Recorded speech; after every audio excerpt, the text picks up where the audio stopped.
కోల్పోయిన తెలుగుదేశం పార్టీ తాలూకా అండదండతో వాళ్ళ తాలూకా మద్దతుతో ఈ కార్యక్రమాల్లో వచ్చి ఇది చేయడం ఇది ఏదో విధంగా వాళ్ళకు ఏదో విధంగా ఆందోళన సృష్టించాలని ప్రజల్లో ఆందోళన సృష్టించి ఏదో విధంగా లాండ్ ఆర్డర్ సిచ్యువేషన్ తీసుకురావాలనేది వాళ్ళ తాలూకా తపన. అవన్నీ కూడా జరగవు. వాటికి మాత్రం మేము తావివ్వం, దానికి అవకాశం కూడా ఇవ్వం. దానికి అవకాశం ఇచ్చే పరిస్థితి లేదు. దయచేసి ఆలోచన చేయండి. రైతులందరినీ కూడా రైతులు మీ సంక్షేమం మాది, కానీ దీన్ని ప్రేరేపించడానికి ఎవరైనా ప్రయత్నం చేస్తే మాత్రం చూస్తూ మాత్రం పొత్తు మాత్రం ఊరుకోదనే విషయాన్ని మనం చేస్తాను. నేను చూస్తాను కొంతమంది నాయకులు వచ్చి స్టేట్మెంట్ 90 కోట్లు అప్పు లేదు, 16 కోట్లు ఉంది. ఆ మేనేజ్మెంట్ కూడా రమ్మన్నాం. దాని మీద కూడా ఏ విధంగా చట్టచర్యలు తీసుకోవాలి, వాళ్ళ తాలూకా పర్సనల్గా కూడా ఏ విధంగా తీసుకోవాలి అన్నింటినీ కూడా పరిశీలించమని కలెక్టర్ గారికి కూడా ఆదేశాలు ఇవ్వడం జరిగింది. మరి నిన్నటి నుంచి కూడా ముఖ్యమంత్రి కార్యాలయం నుంచి కూడా వాళ్ళు పరిశీలిస్తూ ఆదేశాలు ఇస్తూనే ఉన్నాం. రైతుల మీద లాఠీ జరిగిందని చెప్పి అంటున్నారు. మీ అందరూ ఈ జిల్లాకు సంబంధించిన పాత్రికేయులు మీ అందరూ కూడా మీ ఎక్కడైనా జరిగిందో చెప్పండి. లాఠీ చార్జీ దయచేసి చెప్పండి, పర్వాలేదు, నేను సైలెంట్గా ఉంటాను. జరిగిందంటే చెప్పండి. మరి ఏ విధంగా చెప్తారు? అరెస్టులు వేరు, లాఠీ ఛార్జీ వేరు. రైతుల మీద లాఠీ ఛార్జీ జరిగిందని చెప్పి ఏ నాయకుడు అన్నాడో, ఎవరైనా ఏ పాత్రికైనా మీరున్న పాత్రిక సరిగ్గా మీరు చూసిన వాళ్ళు అవసరం ఇంకా శృతి మించిపోతే అది తప్పదు. రాళ్ళతో కొట్టినప్పటికీ, పోలీసులకు దెబ్బ తగిలినప్పటికీ ఇవన్నీ చేశాం. ఏదైతే మళ్ళీ అగైన్ బంధువులతో మళ్ళీ ఇచ్చి మళ్ళీ ఇలాంటి కార్యక్రమాలు దుశ్చర్యలు చేస్తారనే ఉద్దేశంతోనే ఇవాళ బంధుకాలు ఇస్తే ఇవాళ వచ్చి ముందుగా అరెస్టు చేయడం జరిగింది. దేనికోసం? ఇలాంటి కార్యక్రమాలు చేయొద్దని చెప్పి. స్వచ్ఛంగా రైతులకి ఏమైనా మేలైతే మేము రైతులతో ఉన్న మనుషులం, రైతులతో కలిసిమెలిసి తిరుగుతున్న మనుషులం. మేమే అమెరికా నుంచి ఓడిపడి ఆకాశం నుంచి ఓడిపొచ్చిన మనుషులం కాదు. మాకు తెలుసు కష్టం సుఖం కూడా. దీంట్లో ఇంకొక ఆలోచన కూడా ఉంది. ఎవరైతే ఈ కార్యక్రమాలు చేశారు, ఈ కమ్యూనిస్ట్ కానీ తెలుగుదేశం పార్టీకి సంబంధించిన ఎవరైతే లోపాకారి చేస్తున్నారో వాళ్ళకి యాజమాన్యంతో సపోర్ట్తో చేశారని కూడా బయటకు వస్తుంది. ఇప్పుడు వాళ్ళే దీనికి వెనకాతలు వచ్చి బ్యాక్గ్రౌండ్ నుండి డబ్బు ఇచ్చి చేయించాలనే కార్యక్రమం బయటకు వస్తుంది. అవన్నీ కూడా ఎంక్వైరీ చేస్తున్నాం. ఇవన్నీ కూడా ఏ విధంగా ఈ కార్యక్రమం చూస్తూ మాత్రం ప్రభుత్వం మాత్రం ఊరుకోదు. దీన్ని సీరియస్గా తీసుకుంటున్నాం ఈ విషయాన్ని. ఎందుకంటే రైతులతో బకాయిలు 100% అనాపయంతో చెల్లించవలసిందే, అందులో రాజీ లేదు. దానికి ఏ కార్యక్రమాన్ని సరే ఈ ప్రభుత్వం చేస్తుంది, మేము చేస్తాం, బాధ్యత మేము వహిస్తాం ఏ విధంగానే సరే. అంతేకాదు ఇవాళ ఇది కాదు, ఇంకో కార్యక్రమం ఉంది. ఇప్పుడు చెరుకేశారు చెప్తున్నా. ఇప్పుడు చెరుకు సుమారు దగ్గర 80,000 ఎకరాలు ఉంటుంది చెరుకు. ఇప్పుడు దీన్ని ఏ విధంగా ఈ చెరుకుని రేపు డిసెంబర్లో పంట వస్తుంది, దాన్ని ఏ విధంగా ఎక్కడికి ఎవరికి ఇవ్వాలి, ఏ విధంగా దాన్ని డిస్పోజ్ చేయాలి, ఆ రైతులను ఆదుకోవాలి, రైతులకి గిట్టుబాటు ధర రావాలి. ఇది మా ముందున్న ఛాలెంజ్. 16 కోట్ల రూపాయలు ఇవ్వడమే కాకుండా ఈ 80,000 ఏదైతే టన్నుల చెరుకు వస్తుందో ఆ టన్నుల చెరుకును కూడా డిస్పోజ్ చేయాలి. మన లాస్ట్ ఇయర్ భీమసింగ్ చెరుకుని అయితే ఏ విధంగా చేస్తామో అదే విధమైన కార్యాచరణ కూడా తీసుకోవాలి. ఆ కార్యక్రమాన్ని కూడా జిల్లా అధికారులు అందరూ కూడా కలిసి చూసి ఇది చేస్తున్నాం. అదంతా కూడా ఇంతసేపు కూడా అదే చర్చించుకుంటున్నాం. ఇవాళ కాదు, ఎప్పుడు విజయనగరం వచ్చినా ముందు ఈ విషయాన్ని చర్చిస్తున్నాం. అధికారులు అందరితో కూర్చొని చేసుకొస్తున్నాం. మేము ఇప్పుడు కూడా కూర్చోలేదు. ఎందుకంటే 2019 ముందు ఆ ఫ్యాక్టరీకి సుమారు 25 కోట్ల రూపాయలు 27 కోట్ల రూపాయలు అప్పు ఉంటే దానికోసం ఎన్నికలప్పుడు నేను కూడా వెళ్ళాను. నేను కూడా పార్టీ సమావేశంతో మాట్లాడాను.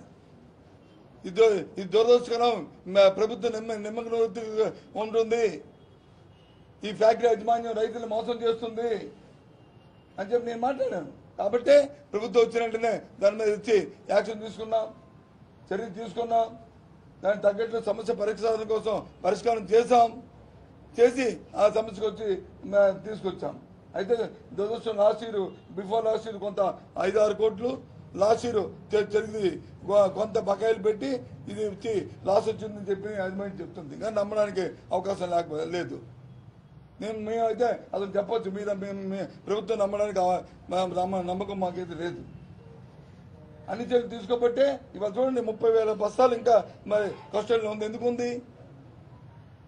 నేను తీసుకున్న చర్యల వల్లే 10 కోట్ల రూపాయలు అది ఇచ్చేస్తే ఇంకా 6 కోట్లే ఉంటుంది. అవన్నిటిని కూడా ఉన్న సాంకేతికపరమైన అంశాలన్నింటినీ కూడా పరిశీలిస్తున్నారు మా అధికారులు అందరూ కూర్చొని.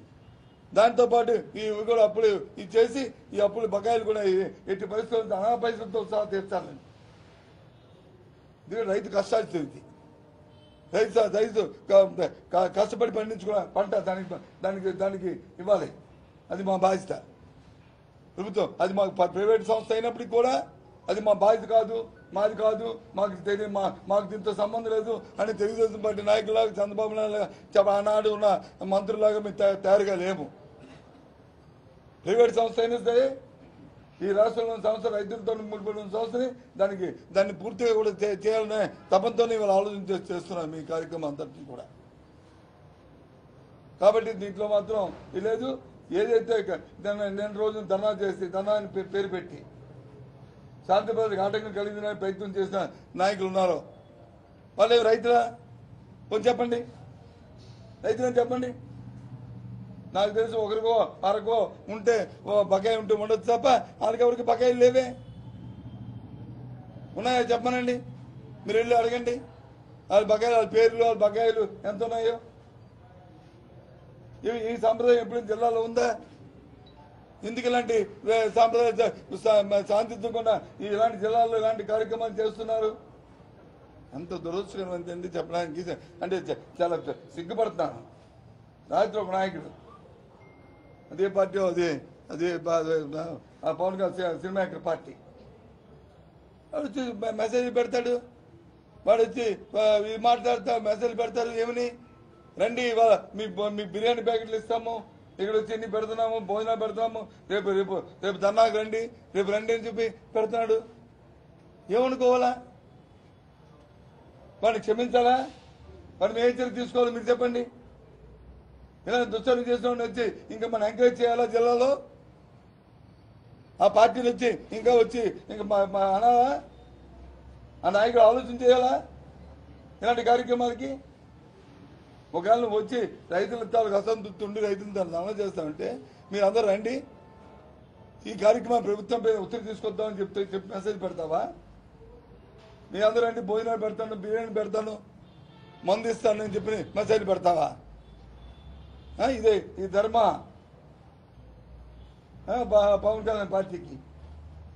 ఆ నాయకుడు వచ్చిన స్టేట్ మీద ధర్నా చేస్తాడు. 90 కోట్ల అప్పు ఉంది. ఒక పక్క వచ్చి చంద్రబాబు నాయుడు కొడుకు అతను ఒక పక్క వాళ్ళు అధికారం ఉన్నప్పుడు వచ్చి 27 కోట్ల అప్పుని ఎందుకు మరి చూస్తూ ఏ రోజునే ఇలాంటి పత్రికా సమావేశం పెట్టి మాది బాధ్యత ఏ రోజున చెప్పారా? మీ అందరూ కదా విలేకరులు అప్పుడు ఉన్నారు కదా, మీరు ఇప్పుడు ఉన్నారు కదా, ఏ రోజున చెప్పారా చెప్పండి? ఏ రోజున మాట్లాడారో చెప్పండి? ఈరోజు ఎందుకు మా బాధ్యత? ఎస్, ఒక రాజకీయ పార్టీగా వాళ్ళు ప్రజా సమస్యలు తెచ్చుకుని అడగవలసిన బాధ్యత ఉంది. నేను కాదనలే. దానికి మేము స్పందించామా లేదా? దానికి ఏ విధంగా మేము కూర్చొని కళ్ళు మూసుకొని కూర్చున్నామా అని కదా ఆలోచన చేసుకోవాలి కదా. మరి లేకపోతే 30,000 బస్తాలు ఎందుకు ఉంది స్టాక్ అక్కడ? ఎందుకు ఇవన్నీ ఉన్నాయి? ఎందుకు చేస్తున్నాయి ఇవంతా? కాబట్టి ఎవరిని కూడా ఉపేక్షించేది లేదు. చట్టం మాత్రం చట్టం దాన్ని పని చేసుకెళ్తుంది. సైమల్టేనియస్ గా రైతులకు ఇవ్వాల్సిన ప్రతి పైసాని తీర్చాలనే ప్రభుత్వం తాలూకా దృఢలక్ష్యంగా ఇది ముఖ్యమంత్రి గారి తాలూకా ఆదేశంతో మేము అందరం జిల్లా యంత్రాంగం మేము మా బాధ్యతగా ఈ కార్యక్రమం చేస్తున్నాం. త్వరలోనే దానికి పరిష్కారం తీసుకొస్తాం. ఏదైతే ఇంకా రేపు రాబోయే టాస్క్ ఈ 80,000 టన్నులు ఉందో ఏ విధంగా దాన్ని డిస్పోజ్ చేయాలి, ఏ ఫ్యాక్టరీలకు ఇవ్వాలి, ఎక్కడికి తీసుకెళ్లి దీన్ని చేయాలి, ఆ రైతులను ఎలాగ ఆదుకోవాలి, ఆ కార్యక్రమం మేము ప్రత్యేకంగా దృష్టి పెట్టాం. దయచేసి రైతాందరూ అర్థం చేసుకోవాలని కోరుతూ త్వరలోనే ఆ రైతులందరితో కూడా ఒక సమావేశాన్ని కూడా స్థానిక శాసనసభ్యులు అలాగే ఆ పెద్దలు జిల్లాలోని పెద్దలతోనూ నేను కూడా పోయి అందరూ సమావేశం పెడతాను. చెప్పండి.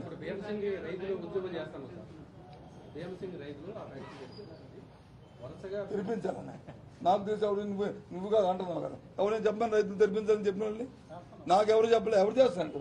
ఎవరో కమ్యూనిస్ట్ ఎవరో మీరు ఇద్దరు ముగ్గురు చేస్తున్నారు. దేనికి తెరిపించాలంట? ఫ్యాక్టరీ తెరిపించాలంటే ఫ్యాక్టరీకి 90,000 టన్నులు చెరుకు ఉండాలి. దానికి 15,000 టన్నులు తెరిపిస్తావు? 15,000 టన్నులు మూసి చెప్పాను నేను. ఎవరు నువ్వు చెప్పకపోతే నువ్వు ఏ పేపరు చెప్తాను. నువ్వు చెప్పావా? నువ్వు ఉన్నావు నేను చెప్పినప్పుడు ప్రాజెక్ట్ పేపర్ దయచేసి అడుగుతున్నాను. నేను చెప్పాను రైతులందరూ మా రైతులు ఎవరు వెళ్ళి చూడండి. ఇంకోళ్ళు మాట్లాడండి.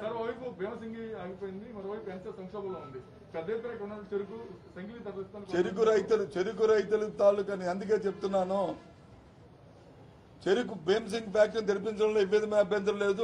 సబ్ కమిటీలో కూడా మేము నిర్ణయం తీసుకున్నాం. కానీ రైతులు వచ్చి దానికి తగ్గట్టు చెరుకును వచ్చి పండిస్తామని హామీ ఇస్తే పెడితే తప్పకుండా మనం ఓపెన్ చేయడానికి ఇబ్బంది అభ్యంతరం లేదు. కనీసం 10% 20% తగ్గితే మనకు అభ్యంతరం లే. కానీ 90,000 టన్నులు 1,00,000 టన్నులు కావాల్సిన వ్యవస్థకి వచ్చి 15,000 20,000 టన్నులు ఉంటే ఏ రకంగా ఆడుతుంది? లాస్ట్ ఇయర్ ఎవరికి ₹1 బాకీ ఉందా భీమసింగ్లో? చేశాం. ఇందాక ఎంప్లాయీస్ అందరూ వచ్చారు నా దగ్గరికి ఉదయం, మొత్తం యూనియన్లు అన్నీ సార్ మాకు వచ్చి మొన్న బకాయిలు ఇచ్చేసి క్లోజ్ చేసి మాకు ఇయర్స్ ఇచ్చేయండి సార్ అన్నారు. సరే నేను మాట్లాడి త్వరలో చేస్తానని చెప్పాను. ఈయన వచ్చి ఫ్యాక్టరీ తెలియని అడిగాను నేను చెప్తున్నాడు. నేను ఇంకా పేపర్లో మీ పత్రికలు వచ్చారో చెప్తే నేను చెప్తాను. పదండి వెళ్తాను, వస్తాను పదండి అడిగి మీ వెనక నేను కూడా వస్తాను. ఏ రైతులో మాట్లాడుతాను అడుగుతాను, వాళ్ళు రిక్వెస్ట్ చేస్తాను, వాళ్ళు కన్విన్స్ చేస్తాను, వాళ్ళు అడుగుతాను ఏమయ్యా తెరిపించాలని. రైతు ఎప్పుడు కూడా వాడు పండిన పంటకి గిట్టుబడి రావాలని కోరుకుంటాడు. నాకు నా పండిన పంటతోనే నా పిల్ల పాప చల్లగా ఉండాలి, ఆర్థిక పరిస్థితి మెరుగుపరుచుకోవాలి, ₹10 దీనికి లాభం రావాలని కోరుకుంటాడు. దానికి ప్రభుత్వాలు ఎప్పుడు కూడా అండగా ఉండాలి. దానికి కావాల్సిన సదుపాయాలు అన్నీ చేయాలి. ఆ కార్యక్రమాన్ని వాళ్ళు చేస్తున్నాం మేము. అంతేగాని లేదే అడ్డగోలుగా మాట్లాడితే నేనేం చేస్తాను చెప్పండి. చంద్రబాబు, పవన్ కళ్యాణ్, వామపక్షాలు అన్ని కూడా రైతులపై కేసులు పెట్టి రైతులు అనగదొక్కడానికి ప్రయత్నిస్తున్నారని అంటున్నారు. ఒకటి బాసు,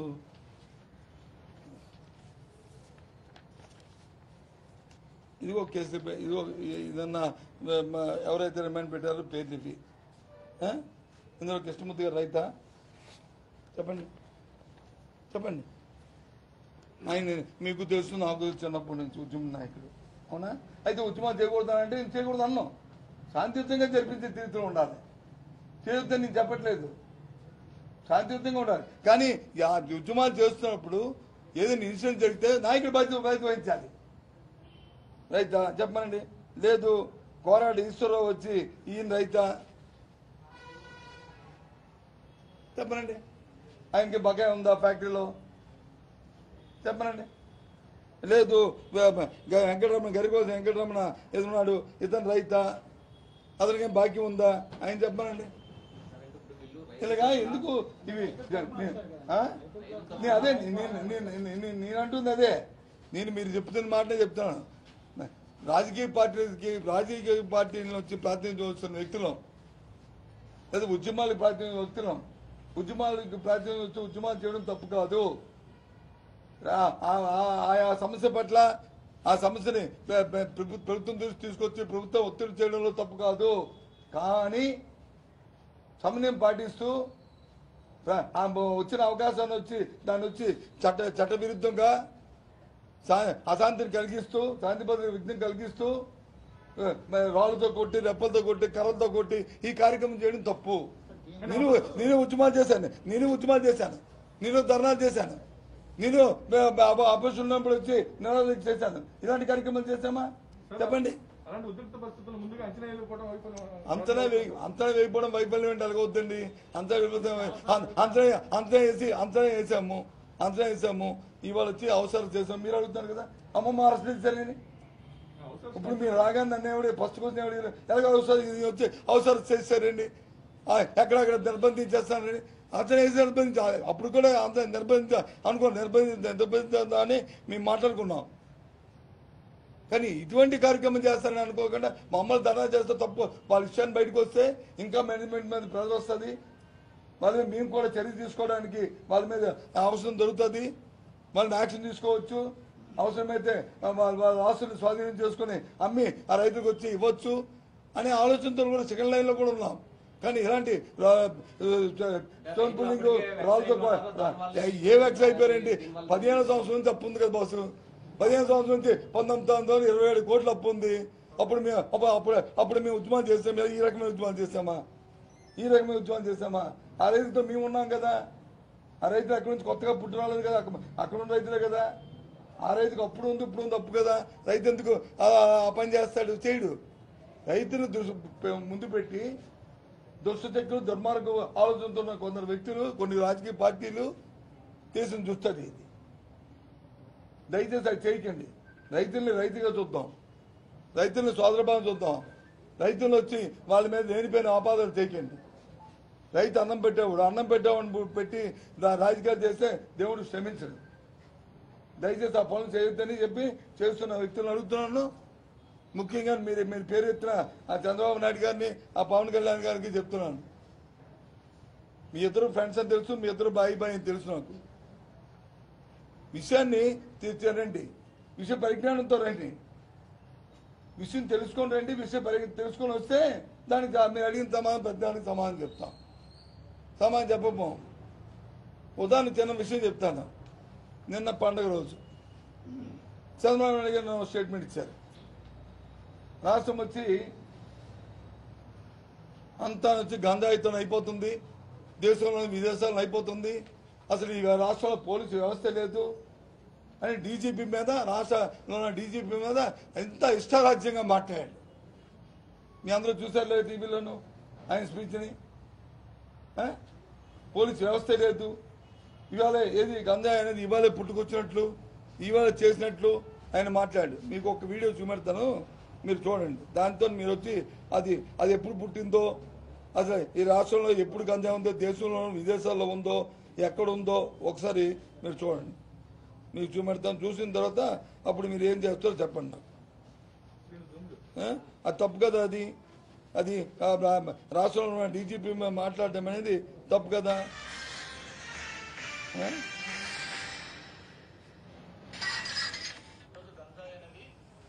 రాష్ట్రం మొత్తం కాదు, దేశాన్ని కూడా వైజాగ్ నుంచి వెళ్తుంది అనేది ఓపెన్ సిగ్నల్. దాన్ని డెఫినెట్ గా కంట్రోల్ చేసే అవసరం ఉంది. మన క్యాబినెట్ లో కూడా ముఖ్యమంత్రి గారు దీని మీద సరదాగా అన్నాడు, మనకి ఈ క్రెడిట్ దక్కింది వైజాగ్ నుంచే మొత్తం దేశానికి వెళ్తుంది. వైజాగ్ నుంచి ముఖ్యమంత్రి ఒప్పుకున్నాను నేను చెప్తున్నాను. ఎప్పుడు గంటా శ్రీను చంద్రబాబు ఒప్పుకున్నాను. ఎక్కడైతే సాగు అవుతామో ఎవరో ఇన్వాల్వ్ అవుతాయి. పెద్ద ఎత్తున మామూలు విలువలకి అయితే ఏదో కేజీలు వచ్చేది, ఇప్పుడు కేజీల మీద టన్నుల్లో వస్తుంది. ఇగో టన్నులో వస్తుంది. ఎక్కడికెక్కడికి మొత్తం ఏ రోజు చూసినా రైల్వే దీంట్లో పట్టుకున్నా మొదలు పెట్టుకున్నా కొన్ని వందల కేజీలు లేకపోతే టన్నుల లెక్క అదే వస్తాం. కాబట్టి అందరికీ మీరు అలాంటి దీంట్లో కేవలం ఒకరిద్దరు కాదు, దీంట్లో పెద్ద పెద్ద వాళ్ళు చాలా మంది ఇన్వాల్వ్ అయినారు. అది ముఖ్యమంత్రి గారు దృష్టి కూడా వెళ్ళింది కాబట్టి దీని మీద ఒక స్పెషల్ టాస్క్ ఫోర్స్ పెట్టి దీని ఒక స్పెషల్ డ్రైవ్ చేసి తప్ప మామూలు కాదు, ఒకరిద్దరు సప్లైస్ ఇద్దరు కాదు. మీరు అన్నట్టు దీంట్లో పెద్ద ఎత్తున ఒక ఇండస్ట్రీ లాగా అవుతుంది. దీంట్లో పెద్దవాళ్ళు కూడా ఇన్వాల్వ్ అయ్యారని చెప్పి అంటారు. అందుకే ఒక స్పెషల్ డ్రైవ్ పెట్టాల్సిన అవసరం ఉంది. ఇది అవునా కదా. ఇప్పుడు చంద్రబాబు కొత్తగా ఈ రోజే ఆయన పుట్టినట్టు, ఈ రోజే వ్యవస్థ వచ్చినట్టు, ఆంధ్రప్రదేశ్లో రాష్ట్ర వ్యవస్థ వచ్చినట్టు, పోలీస్ వ్యవస్థ నిన్న మొన్న మనం ఏర్పాటు చేసుకున్నట్లు, ఆ వ్యవస్థలో డీజీపీ అనే వ్యక్తి వచ్చి ఈ రోజు వచ్చినట్లు. మరి ఆ డీజీపీ కదా ఆయన దగ్గర వచ్చి పోలీస్ కమిషనర్గా ఉన్నాడు, సిటీ కమిషనర్గా విజయవాడలోను. అప్పుడు మంచివాడు అయిపోయాడా? ఇప్పుడు చెడ్డాడు అయిపోయాడా? అప్పుడు ఆ డీజీపీతో నేను 5 సార్లు ఫోన్లో మాట్లాడాను కదా. ఏమయ్యా మా మనుషులు వచ్చి పట్టుకొని తిప్పుతున్నావు, ఆ పోలీసులో పెడుతున్నావు, ఈ పోలీసులో పెడుతున్నావు, ఇది ధర్మమేనని చెప్పి నేను అడిగాను కదా ఆయన్ని. అయితే ఆయన వచ్చేప్పుడు మా మనుషులు అరెస్ట్ చేశారని, మా చట్ట ప్రకారము జరిగాయని చెప్పని అలా వచ్చేసని హింసించమంటారా? అదేనా అది అధికారులు పని చేసుకుంటారు. ప్రభుత్వాలు వెళ్తుంటే ప్రజాస్వామ్యంలో అదొక ప్రక్రియ. ఎందుకు మన స్థానిక అంటే మైక్రో చెప్పొచ్చో చెప్పకూడదు, కానీ మన ఇన్ఛార్జ్ మంత్రి గారిని 2-3 సార్లు ఆయన అరెస్ట్ చేసి తిప్పారు. నేను అడిగాను, ఎందుకు పని చేస్తున్నారు, ఇది ధర్మం కాదు, మా ఉద్యమంలో చేసిన హక్కు లేదా అనేది. అది చట్టము, లా అండ్ ఆర్డర్, అధికారులు, పోలీసులు వాళ్ళ పని వాళ్ళు చేసుకుంటారు. దానికి వచ్చి ఇలాంటి డీజీపీ వ్యవస్థ వ్యక్తిగతంగా రాష్ట్ర అధికారం మీద మాట్లాడితే ఏ విధంగా దీన్ని తీసుకోవాలి మనం? కాబట్టి చెప్పండి. మీరు అదేవిధంగా పోలీసులు కలిపి నామినేషన్ కూడా ఇబ్బంది పెడుతున్నారు. ఎవరిని చంద్రబాబు ఆరోపించాడా? ఈ జిల్లాలో ఎన్ని ఉన్నాయి అవుతున్నాయి ఎలక్షన్లు? ఎన్ని అవుతున్నాయి బాబు ఎలక్షన్? ఐడియా ఉంది, నాకు ఐడియా లేదు. అంటే మా జిల్లాలో లేదు, కరెక్టనే? అది ఒప్పుకోండి. ముందు మన జిల్లాలో మన కోస్తా జిల్లాలో ఈ సమస్య లేదని మీరు యాక్సెప్ట్ చేస్తున్నారు కదా. మళ్ళీ మరి అందుకే అడుగుతుంటే మళ్ళీ మళ్ళీ మీరు వచ్చి ఆయన రాయలసీమ అంటాడు, నువ్వు వచ్చి అంటావు. నాకు తెలిసి ఇవన్నీ కూడా చేతకాని మాటలు. ఏదో మన ఊర్లో పాత సామెత కదా, ఏమమ్మా బాగా గెంతలేదు, ఏమమ్మా బాగా డాన్స్ చేయలేదంటే ఆ మధ్యలో సరిగ్గా వాయించలేదు అందుకే నీకు గెంతలేదని చెప్పిందంట.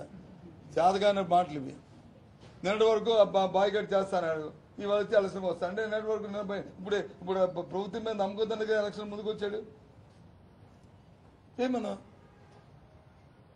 ఏముంది నేను చూసా కదా ఏం జరిగావు బై ఎలక్షన్లు. కాబట్టి ఇవన్నీ కాదు, నేను మళ్ళీ మీకు చెప్తున్నాను, మీ ద్వారా జిల్లాలో ఉన్న రైతాంగాన్ని అందరికీ కూడా, పంపుల రైతులే కాదు అందరికీ కూడా, అన్ని పంటలు వేసిన రైతుల్ని కూడా నేను రిక్వెస్ట్ చేస్తున్నాను, ఈ ప్రభుత్వం మీది. మీకు మీ తాలూకు ఆలోచనతోనే మీ కనుసరణలో వచ్చింది ఈ ప్రభుత్వం. మీకు ఏ చిన్న నష్టం వచ్చినా ఇబ్బంది వచ్చినా ఈ ప్రభుత్వంకి ఆ ఇబ్బంది అది దుడ్డు పడినట్లే. దాన్ని నివారించే బాధ్యత, దాన్ని రాకుండా మీ దగ్గర రాకుండా చేసే బాధ్యత మా ప్రభుత్వానికి. దాన్ని పూర్తి బాధ్యత వహిస్తాం. ఇవాళ చెరుకు రైతుకు ఇవ్వాల్సిన 16 కోట్ల రూపాయలను కూడా వాళ్ళకి అనాపైతో చెల్లించే ఏర్పాట్లని ఏ విధంగా చేయాలని యాదే లేదు, దానికి టైం బౌండ్ లేదు. ఎంత వేగం అయితే అంత వేగం చేస్తాను. టైం బౌండ్ అయితే మళ్ళీ చెప్తాను, అన్ని యాక్షన్ ప్లాన్ తీసుకుంటున్నాను, టైం బౌండ్ పెట్టి చేయమని చేస్తాను, అది కూడా చేస్తాను. లేదు నేను 2015 నుంచి ఉన్న బకాయిల్ని 2019 మా ప్రభుత్వం వచ్చిన తర్వాత 27 కోట్ల 80 లక్షల రూపాయలు ఉంటే అంతటిని కూడా గ్రామ కమిటీలు కూడా పెట్టించి, రైతు కమిటీలు పెట్టించి, ఆఫీసులు పెట్టించి అంతటి కోసం బకాయిలు చెల్లి ఇచ్చాను. అదే మధ్య 2015 నుండి కూడా బకాయిలు పెండింగ్ పెడుతున్నప్పుడు ప్రైవేట్ యాజమాన్యం 15 అదే సార్ 2015 నుండి అయినప్పటికీ ప్రైవేట్ యాజమాన్యం విషయంలో ఎందుకు మీరు జాగ్రత్త తీసుకోవడం లేదు కదా. అదే ఇందాక ఇందాక చెప్పింది నువ్వు ఫాలో అవ్వదు కదా నన్ను. అది ప్రైవేట్ యాజమాన్యం. ఈ ప్రైవేట్ యాజమాన్యం వచ్చి వీళ్ళు రైతుల్ని చీట్ చేస్తూ లాభాక్స్ కోసమే చేస్తున్నారు. వాళ్ళు ఏ విధంగా దోచుకుందామన్న ఆలోచనతో తప్ప వీళ్ళకి మిగతా ఆలోచన లేదు. అయినా అటువంటి పరిస్థితుల్లో ప్రభుత్వ యంత్రాంగం మేము అప్రమత్తంగా ఉండి టైం టు టైం దాన్ని కూడా కోఆర్డినేట్ చేసుకుంటూ చేస్తున్నాము. అందులో భాగంగా చేయబట్టే ఇప్పుడు 30,000 బస్తాలు వచ్చి సీజ్ చేశాము. అదంతా కూడా మన కస్టోడియన్లో ఉంది. దాని మీద కొంత కాంప్లికేషన్ ఉంది, దాన్ని సార్ట్అవుట్ చేయడానికి ప్రయత్నం చేస్తున్నాము. ఇది కాక ఆస్తులు కూడా జప్తు చేశాము. చేసి ఇంకా మిగతా 25 ఎకరాలు 20 ఎకరాలు ఒకటి 5 ఎకరాలు ఒకటి చేశాము. అది కూడా చేసి రైతులు అనాపరిస్థితి తీరుస్తామని నేనే చెప్తాను కదా. లాస్ట్ టైం కూడా చెప్పాను కదా, ఇలాంటి పరిస్థితులు ఉన్నాయి. కాబట్టి రైతులు వేసే ముందు మీరు అప్రమత్తంగా ఉండండి. ఈ ఫ్యాక్టరీ మీద ఆ సంస్థ మీద నమ్మకం లేదు, ఇప్పటికే మనం మోసపోయాము. కాబట్టి అని చెప్పి నేను ఓపెన్గా చెప్తాను కదా. అంటే ఇబ్బంది అండి. నిన్నటి వరకు రెవెన్యూ రికవరీ యాక్ట్ కొన్ని లేకపోతే ఏం చేస్తారు, తప్పని కోర్టు కేసు తెచ్చారు అనుకో మళ్ళీ ఇంకా చేయలేము. అందుకే అలాంటి లీగల్ కాంప్లికేషన్ లేకుండా ఎవ్రీథింగ్ అంతా సాఫీగా అయ్యి అది చేయడానికి చేస్తున్నాం. 19 ఎకరాలని గుర్తించాము. 19 ఎకరాలు కూడా నోటిఫై చేస్తున్నాము. రేపు పబ్లిక్ యాక్షన్ నోటీస్ ఇస్తున్నాము. అది దాని తర్వాత ఈ 30,000 బస్తాలు ఉన్నాయి. దీన్ని కూడా ఎలా డిస్పోజ్ చేయాలని ఆలోచన చేస్తూ దీన్ని కూడా కాపాడడానికి ప్రయత్నం చేస్తాం. ఏమైనా కాంప్లికేషన్, ఎందుకంటే వాడు మనమైతే మనకి కన్సర్న్ ఉంది రైతుల పట్ల, అతనికే ఉంటుంది. కాబట్టి దుకాణం చేస్తారు, పారిపోతాడు.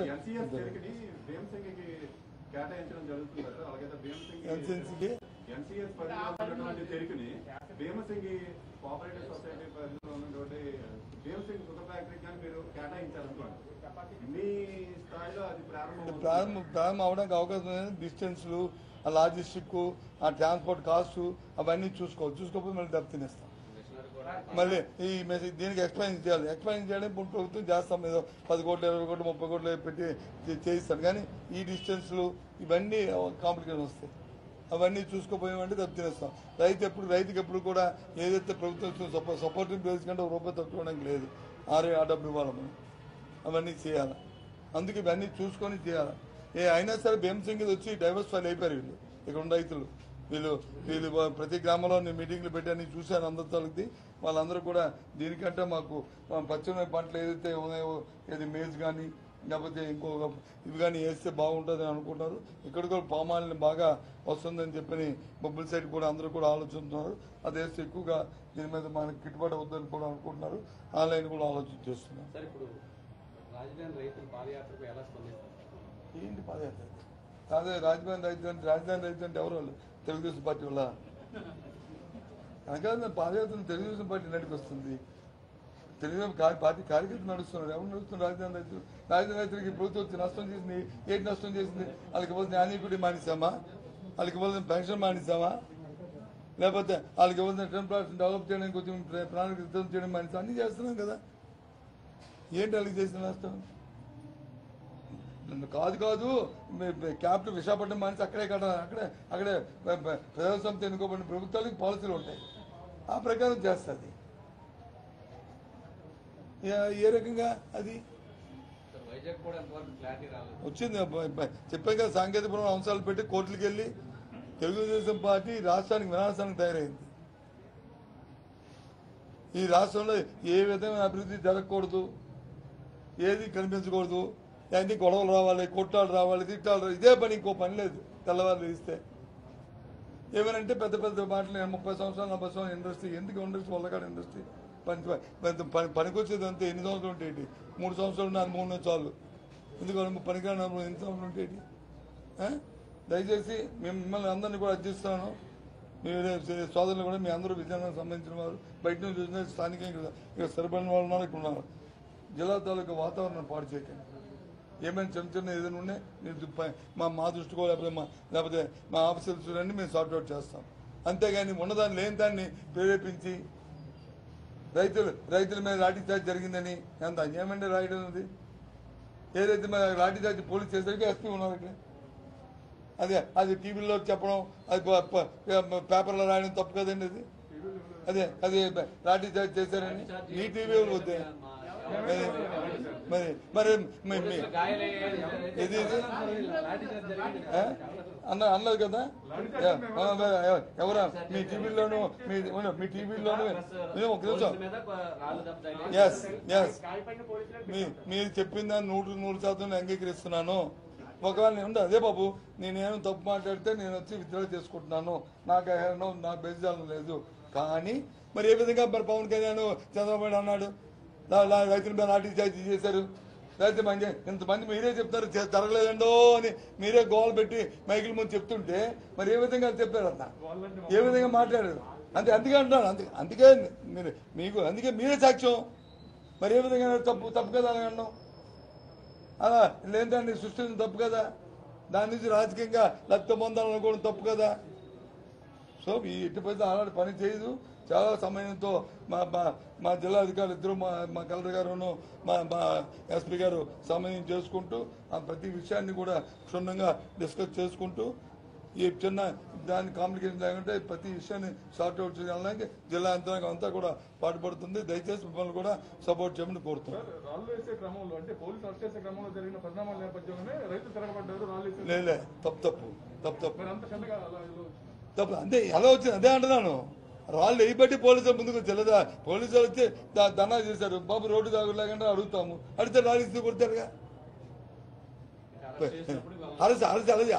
అదే లెగిసి తాగమంటారు, లేకపోతే తీసుకొని నన్ను ఎన్నిసార్లు తీసుకెళ్ళి పోలీస్ స్టేషన్కి? నన్ను మా ఇంట్లో కూడా అది కాదండి. ఎక్కడ మా జేసీ వెళ్ళారు. అలా కాదండి. అయిందా? ఓకే అయిందా? మా జాయింట్ కలెక్టర్ అక్కడే ఉన్నారు స్పాట్ లో. మరి అదే అని చెప్తాను. నువ్వు లేవు అక్కడ, మీకున్న సమాచారం. ఈయన ఫీల్డ్ లో ఉన్నాడు,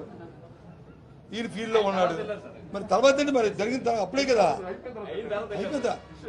ఇదేనో ఇష్యూ అవుతుండగా వెళ్ళాడు బాబు. ఇష్యూ అవుతుండగా వెళ్ళాడు జాయింట్ కలెక్టర్ ఇష్యూ అవుతుండగా వెళ్ళాడు. 5 కాకపోతే 10 నిమిషాలు ఇష్యూ వెళ్ళాడు.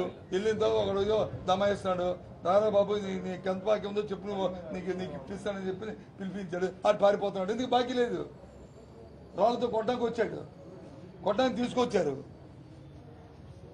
పారిపోతున్నాడు. మరి అధికారులు పోనీ 5 నిమిషాలు లేకపోతే 10 నిమిషాలు అరగంటలు వెళ్ళిన విజయనగరం నుంచి అంటే ఇష్యూని తెలిసినట్టే ఊటాబుట్టి వెళ్ళినట్టుగా అర్థం కదా.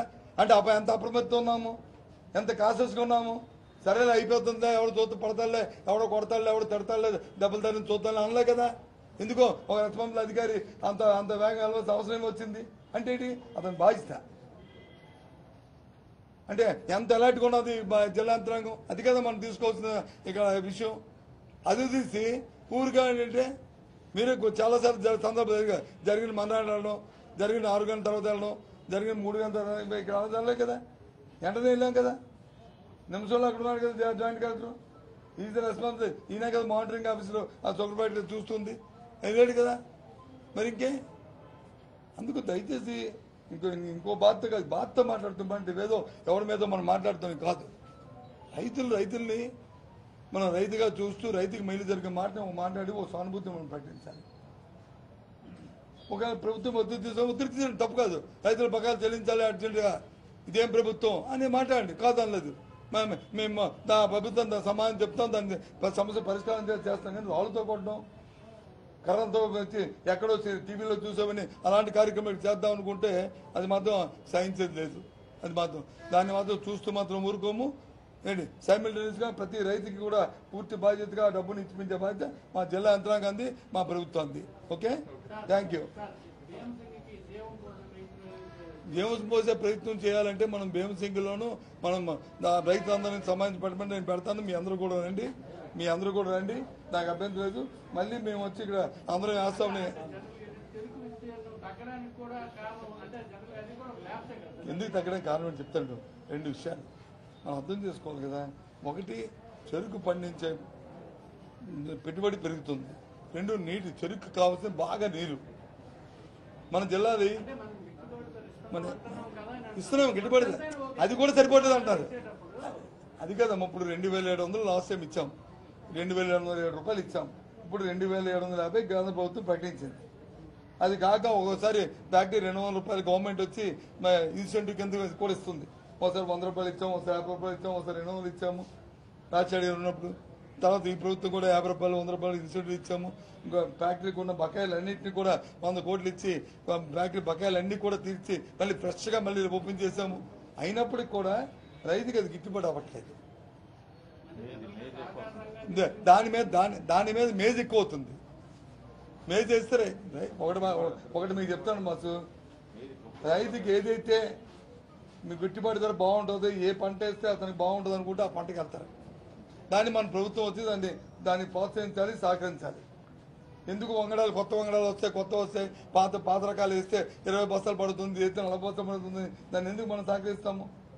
రైతుకి మేలు జరగాలి. పోతే ఇవి ఉన్నాయి కదా, మేజు పరిశ్రమలు వస్తాయి కదా మన రాష్ట్రానికి. మేజు ప్రాసెసింగ్ యూనిట్ తీసుకొస్తున్నాము, మేము విత్తనాల పరిశ్రమ తీసుకొస్తున్నాం, దానికి సంబంధించినవి ఇప్పుడు లేటెస్ట్ ఈ జిల్లాకే కేటాయించారు. ఈ జిల్లా కేటాయించారు, వస్తున్నాయి కదా. పామాయిల్ వస్తుంది, పామాయిల్ ఫ్యాక్టరీలు వచ్చాయి. తర్వాత ఇంకో 20 సంవత్సరాల పోయింది, ఇంకో పంట వచ్చింది పోయి దానికి వస్తాయి. మనం దాంతో కాలంతో పాటు పంటలతో పాటు ప్రభుత్వాల ఆలోచనలు మన ఆలోచనలు మారుతూ కార్యక్రమం చేసుకోవాలి.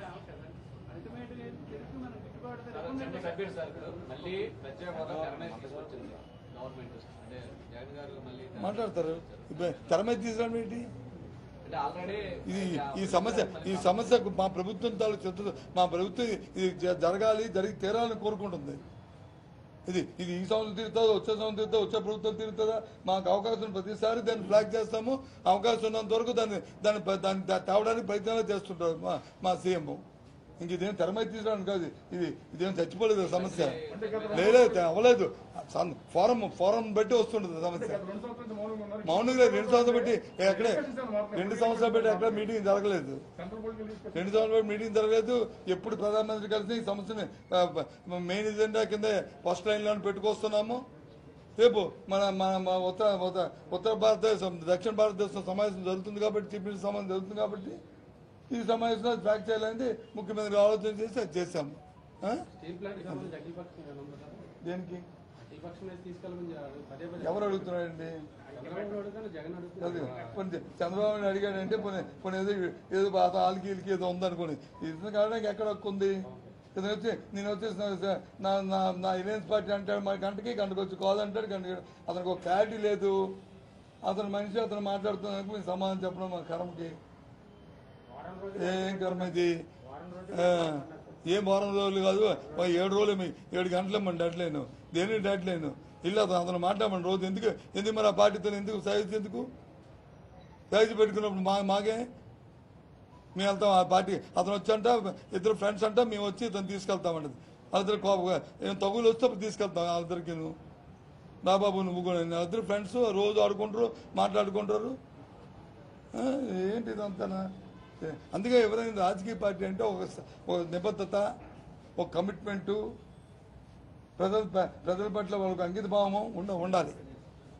అంతేగాని ఇదేమీ హాలిడే ట్రిపుల్ లాగా వచ్చి పోయడానికి ఇది చేయడానికి ఇది రాజకీయ పార్టీలు చేస్తే ఇలాగే వ్యవహారాలు అలాగే ఉంటాయి, అలాంటి పార్టీలు అలాగే ఉంటాయి, అలాంటి నాయకత్వాలు అలాగే ఉంటాయి.